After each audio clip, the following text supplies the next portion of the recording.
Maghahain naman ng petisyon sa Korte Suprema ang ilang miyembro ng lesbian, gay, bisexual, and transgender o LGBT community para payagan ang pagpapakasal ng same-sex couples. May ulat on the spot si Victoria Tulad. Victoria?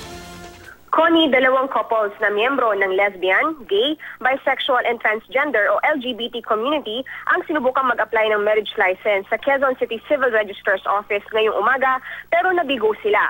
Ayon sa empleyado ng naturang opisina, hindi sila maaaring bigyan ng marriage license dahil ayon sa batas, babae at lalaki lang ang pwedeng magpakasal. Kwento ni Reverend Crescencio Agbayani, isa sa mga sumubok kumuha ng marriage license, masakit na na-reject sila. 10 taon na raw silang nagsasama at nagmamahala ng kanyang partner. Kaya't nais lamang nila na mabasbasa ng sakramento ng kasal ang kanilang relasyon. Ganito rin ang nais ni Arlene Ibanez at ng kanyang partner. Balak na raw nilang magpakasal sa susunod na buwan, kaya't nais nilang makakuha ng marriage license. Sa kabila ng nangyari ngayong araw, itutuloy pa rin daw nila ang seremonya sa isang Christian church. Ayon kina Agbayani at Ibanez, magsasampa sila ng petition for certiorari sa Korte Suprema para pag-aralan itong muli ang family code sa pag-asang mapahihintulutan ang pag-iisang dibdib ng same-sex couples.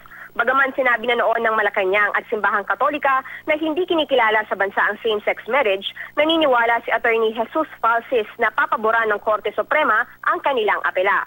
Noong Mayo ay nagsampa ng petition for certiorari sa Korte si Falsis na pareho sa isasampa nila Agbayani. Tutulungan daw ni Falsis ang ibang LGBT couples para matamasa ang karapatan sa kasal. Connie?